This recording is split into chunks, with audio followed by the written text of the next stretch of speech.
Welcome to Model Horse Tack School. My name is Carrie, and today we're going to work on a baby on board saddle. Now, this came up in under discussion on one of the boards at one time, and somebody somehow assumed that you're putting two adults here, and you're not. This is an adult and a child. That would be, like this saddle set up here. This is what the pattern looks like. It comes with the tree. It's a very special tree just for this saddle. You'll notice that the rear seat is curved, so all the pieces are curved. That's because it tucks right in there with the front tree. Then you have your pommel pieces. You got your horn, all your suede. It has a rolled cantle, so we'll need a piece of wire, but those are your rolled cantle covers. And then you got the skirts, and there's a lot. You got 4 stirrups. And so this may look complicated. It is a lot of pieces. If you look here, the breast collar is just a standard working breast collar. I won't cover that in this video. The stirrups are standard stirrups. I've got a video for both the breast collar and the stirrups. I also have it for the front and rear cinches, which I won't be doing. So we're just going to assemble the saddle, and then those other pieces, just to keep this short, will be in my other videos. First step is to get all the pieces cut out. So here we go. And after you get your pieces cut out, you're going to want to die and tool, or then tool and die, whichever you want to do. I dyed them and then tooled them, and they're still kind of wet from the tooling. Simple stamping pattern for me.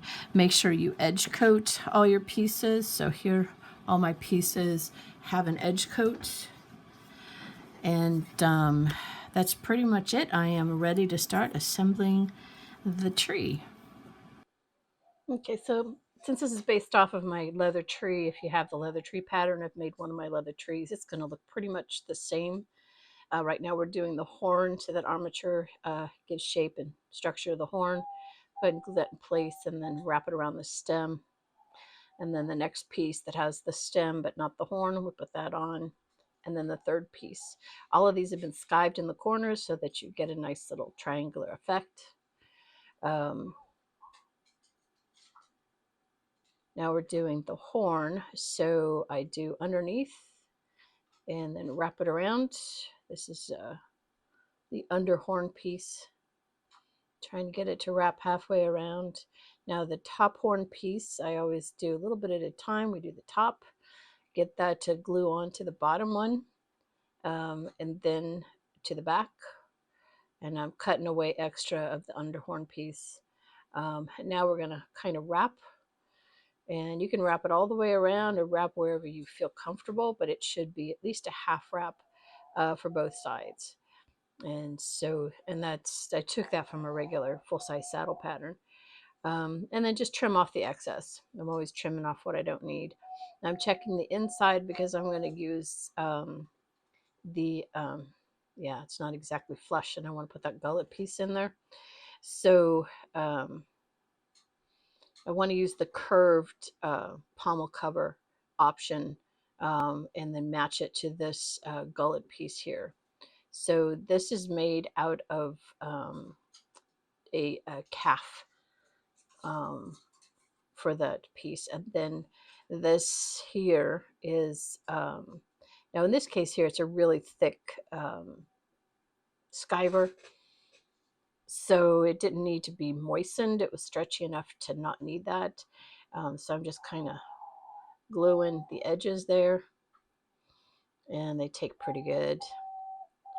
And then, yeah, not quite, because I wasn't getting the match that I wanted. So I may do this a couple of times till I get the match I'm looking for. Then I do those front corners on the tree, and I'm going to stretch and pull it all the way down. And that way we are covered. And the Skyber is a lot stretchier and easier to work with than using a calf or a kip. But if you can't find it, then you learn how to, work with the other stuff. Okay, here I'm trying to make sure that the seams are going to be nice and tight, so I'm pushing those down. Let the pommel dry while we're sorting out the pieces for the rest of the tree. You got the armatures for the seat, you got the pieces for the risers for the tree.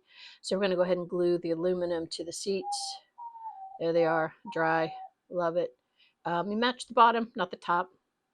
And now we're going to put the seats with the armature glued on to the little skiver. It doesn't have to be skiver, it can be suede, can be interfacing if you want. Something that isn't too stretchy too, because you need the support. So I go ahead and get both of those glued on, and then just go ahead and put them aside to dry like we did the pommel piece. And those we match the edges. Now here you see how the little pieces are glued into place. So now we can glue the tree together like that. They match right around where the stirrup leathers slits are, if you see that. And then it helps to have these on to help turn it or give it its third dimension, getting it to round down. And we're going to do the same thing with the front one. And hold it down right about there. And I like to get the curve. I like to start shaping it at this point. These are for your rolled cantles. Those are the 2 rolled cantle pieces. I'm just using some, this is actually solder, cutting it just a little bit smaller than the piece, and then filing the edges to make sure I don't rip the skiver accidentally. This is pretty easy for a rolled cantle. You put your piece in, glue it really good, and then we're going to use the duckbill or no-toothed flat pliers to pull. So we want to pull it tight around the wire. Now you can use an armature wire if you don't want to use the solder. That's what I'm using here is solder. But you want something that's soft and pliable, because you're going to have to shape that around the back of the seat, and it's much easier if it's something soft like an armature wire, or in this case a solder. It's about 1 millimeter in diameter. So just trying to show you again, you want to pull it tight, and then you should have little tails at the end, and those at the very end will help to hold it in place. Now we're going to work on the seats. So we'll go ahead and make sure you glue in that slot in there where the seat is, because you want that to go vertical. So we're going to put that, match the edges, and then that's why you need the glue right there, because we're going to hold that in place so that the seat launches up vertically. It does help sometimes to put a little bit of clamps right there. Fingers are better, but I'm trying to do this as swiftly as possible, not wait 30 minutes between each step. So we're going to do the same thing for the front. Just match that triangle edges there, and then your seat in the back is going to fit like right along that edge there. You see that? And you want it to go vertical. So make sure you got the glue right in that slot to go vertical. Go ahead and put that aside to dry a little bit. Okay, dry time, blah, blah, blah. Here we go. Now we're going to work on the back. Make sure the back of your seat is skived. If your leather isn't thin enough, skive it before you try doing this here with rolled cantle. You're fitting it. This is, again, nice, soft annealed wire. Make it really easy for you to match that. Once you have it matched around the back of your cantle, go ahead and put the glue in, fit it into place, and get it right in that seam. You still need to put, well, you don't, I didn't need to put a seat on, but I'm going to put a seat on. So the closer tucked into that, I'm again matching all the way around. The wire should stop before it goes underneath the actual seat piece, and those tabs should tuck under and hold it in place. And yes, always clean your hands. So there you go. Just working that into the gap there. Sometimes going on the back side and just pulling it. See, I pulled it. There we go. There we go. Almost done. And now we're going to put the start assembling it together. So these are the stirrup leathers for the back. I chose to put on a buckle so that they would be adjustable. That's totally up to you. The straps I provided are adjustable. If you don't want to put a buckle and make it adjustable, then you could just flip it around and glue it on the back, one side to the other. When you slip on your stirrups, if you've got concho beads, make sure they're facing forward, because these are kind of a pain to undo and redo, so make sure your stirrups facing right. I like to do the stirrups in place before I put on the back seat. So that's what we're doing right here. Now, because what I want it to do is kind of bevel out, I'm really only going to glue the very top of the seat. I'm not gluing the whole back part of the seat. So just the top. And then that will allow the seat, it gives it more three-dimension than if you did it flat. And I'm pulling it forward because I had some more glue right in the bevel there, and then I pulled it forward and holding it in place for a while there, but just so it's flush in the front. Now we're going to do stirrups keepers on these back ones. This is after the glue has dried. We're just going to do just a standard sliding keeper. Do that on both sides, and then we'll go ahead and trim off any of the excess I don't need, because that's just a little bit long. These have to be short enough for a kid, but just in case it's, you know, an older kid, I can still, you know, do the length. And again, here's the keeper on the other side, and go ahead and trim off that excess. I did tool that strap. I don't know if I mentioned that, but I did tool that strap, so it just adds. Okay, now we're going to do the front. We need to do the stirrups in the front first. It's just easier to do it now before you put the seat on. You can do it after, but now is easier. Make sure your concho bead on your stirrups, if you use one, pointing towards the front. Okay, so we're going to go ahead and get those correct. Here's some stirrup keepers. These you could actually put a buckle on the long end and or on the short end and make them adjustable. I'm just going to go ahead and glue them. And then again, other side, making sure that the concho bead is facing forward. And then we're putting the keeper on. Keep everything all together. Okay, I'll put that aside and let it dry. We need to, on this pommel, now that everything's nice and dry, everything's dry. This one here was dyed, and I actually, this is tooling leather, not the Skyber. So this was pre-dyed, and then there we go. Clean that out. So very carefully slice it, and then I'm um, edge coating both sides of where the seams are, and any place else that might show. And I'm even going to go ahead and do it all the way around the horn. So, and there's even a couple of places on the horn wrap that needed to be done. Okay. Now we're prepping the front of the saddle tree to accept the pommel. You're going to get two surfaces, the back and the bottom of the pommel piece is what is glued into place. I have found that fingers work better than clamps for this. So yeah, I'll go ahead and clean out some of the extra glue before it dries. But for the most part, pushing it in place, see how my middle finger is pushing up from the bottom, and just hold it in place until it dries. Give it a half hour if you have to. This is the rigging piece. I've already put D's on each end. In this case, I'm going to take a little bit out, and you can adjust that piece whether it fits or not. That strap in the middle is to help you guys keep it symmetrical, but you don't have to use that center strap, which is why I cut it. All right, so now I've got the rigging on, and I've got the pommel in place. I got the stirrups on, and I'm just doing a dry fit because I dry fit a lot before I glue. I mean, once I glue, I mean, you don't want to have to move it again. So we're just checking to make sure everything's going to fit okay. I mean, I already knew I was going to have to make some minor adjustments, but I'll show you those as we go. And again, I'm only doing the top. So the top back of the seat is going to the rolled cantle leather. I'm not making it flat. I want an air gap. in there underneath the bottom of the seat. So when I pull it forward, it gives an extra dimension to the back of the seat, gives it a roundness. All right. While that stuff is drying, here I'm putting in the stitch details.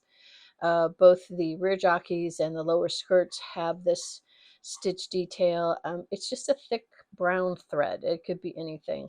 I give it a little bit of a contrast because it's one of those details where it's kind of cool if it shows. And I'm also going to do that to match the detail for the billets later on. So it's just minor. It's a color that will blend, but not, it's like, but not too much. You know, it's going to show up so that it's obvious that that's there. Now, Al Stolman will tell you if you have solid jockeys in the back, there's no flexibility for the horse. The saddle won't flex. So this here gap, not only because it should be two pieces of leather and not one continuous piece of leather, but also it is functionally important for the animal that the saddle has flexibility so it doesn't do too much pressure on their back. I'm just doing a crossed. It's not, that significant. The string I'm using, it's a thread, a Gutermann cord that I like very much, very heavy duty. It's probably for furniture or something, but it's something that I just picked up at Joann's or whatever. So that's all you need. Just go ahead and go across. It's purely decorative. It's not functional at all. And once you get through, then on the back side, a little bit of glue because I love my glue, and then push that through and then snip it off. And that's the treatment you do for both of those. All right, now we're going to start doing that final assembly. We're going to start in the front. And what we're going to try and do is not glue down our stirrup leathers, okay? If you saw that gap, it's so that I don't glue down the stirrup leathers. We want to get that front in exactly where it should be, both of those pieces. That is incredibly important. Make sure it's symmetrical. Make sure it's sitting symmetrically. If you have to, eyeball it down the line, make sure it is. And if it's not, go ahead and move it. And I've got some heavy duty clamps right there. I wanted to at least be able to stay in place while I fit the next piece right behind it. And it's going to tuck in there pretty tight. You want to make sure that it's the seat and the front fit snugly together. And then you bring the jockeys around. So this is kind of rough here, and I'm working out of frame. So I just gluing it down, just the seat part. See right there? Trying to make sure it's where I want it. And get that to hold in place. Make sure it's symmetrical. Just checking it out. And so while that glue is drying, we're going to go ahead and fit the rear jockeys. There you go, trying to fit those rear jockeys. So these are going to go all the way flat. So I'm going to make sure I got plenty of glue there. There's really no gap. These should be absolutely flat. It is purely a decorative piece. Has no other function than that. So we want to make sure that it's centered and that it's underneath the fenders of the stirrups. And see how that fits. It's so much better if everything's glued in place before we pull out these lovely pieces of conchos and pins.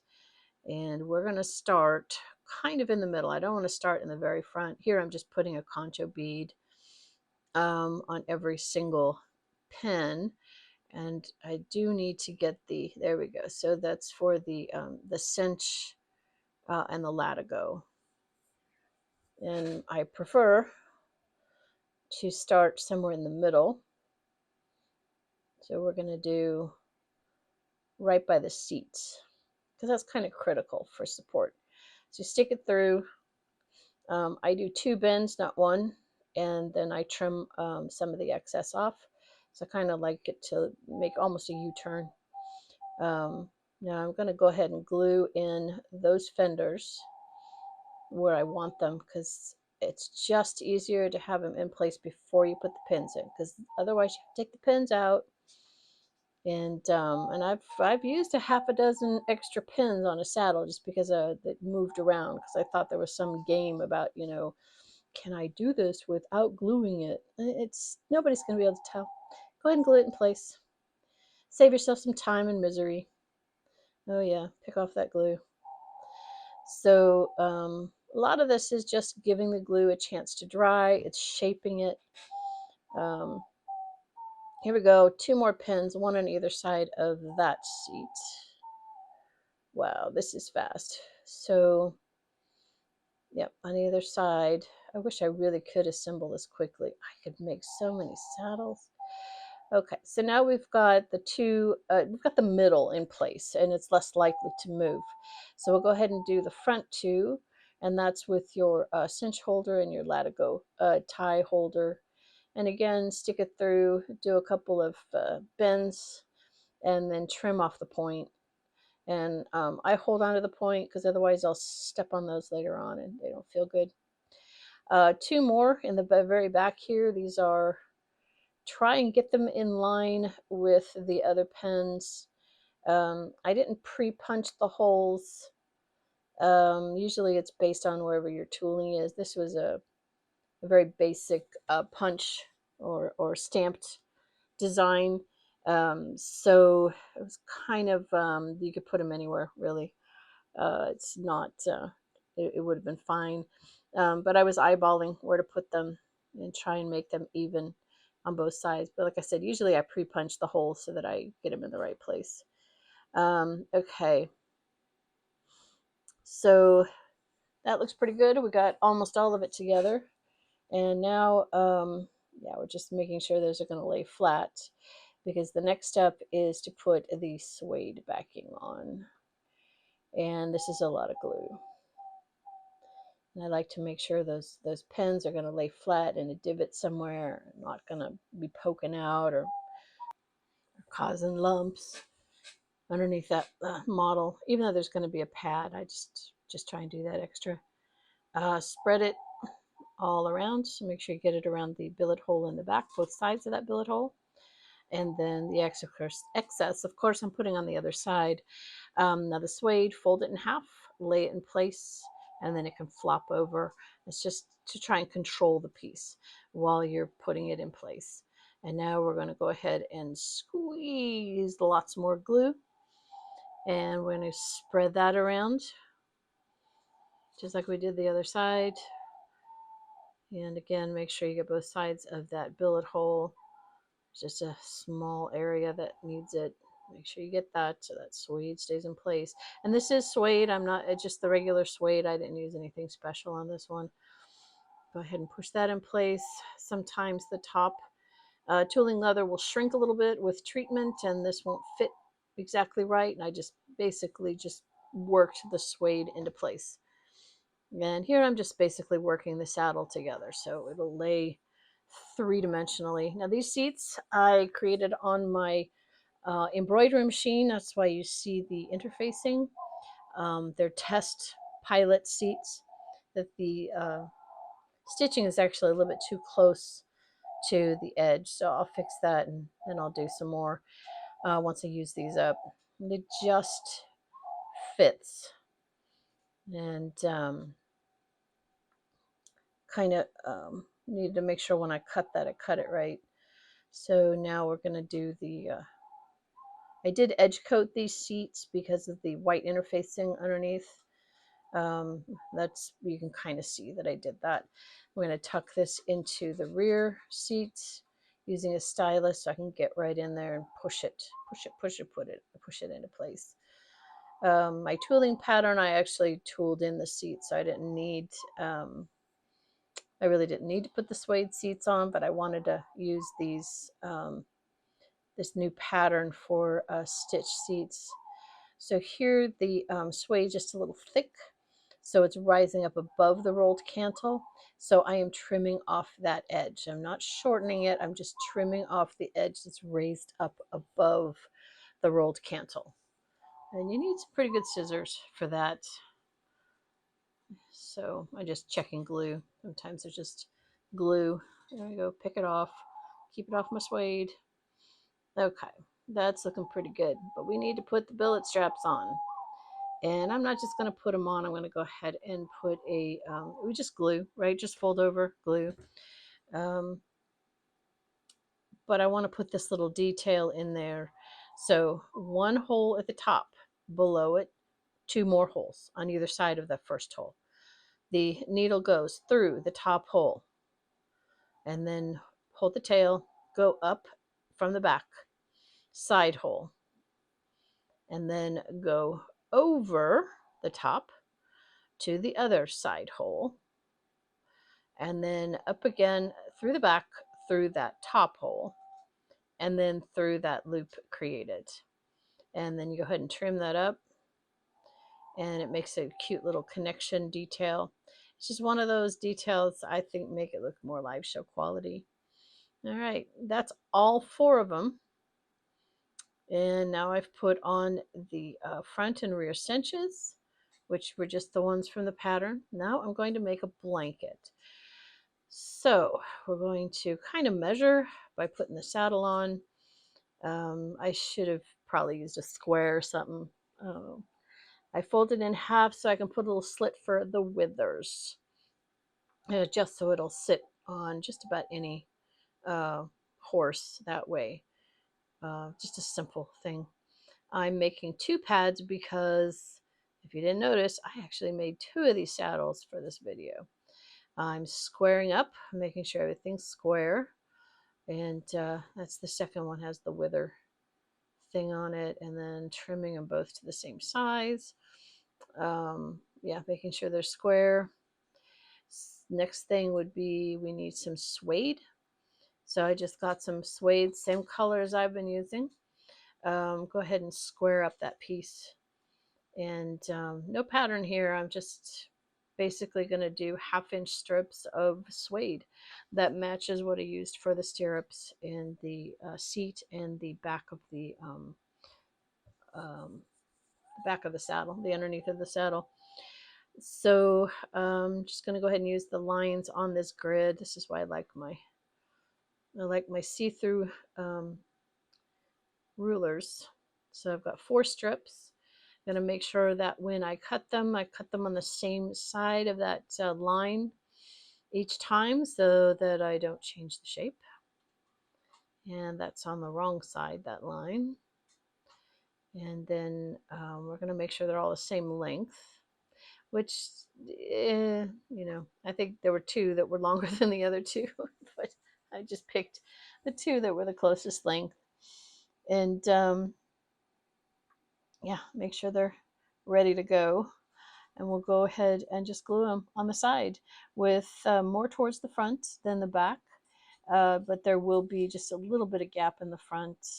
Remember, we got 2 sets of stirrups that we are protecting the blanket from, and that's what the suede is. It's a guard from the motion of the stirrup, so it doesn't pill out and ruin your the fabric, the felt itself. So we put that on both sides.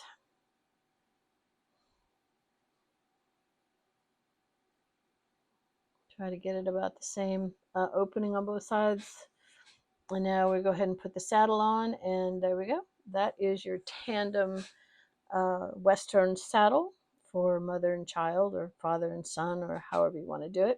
I want to thank you for spending time with me today. Like, subscribe, tell all your horsey friends about the channel, and you guys have yourself a really good day.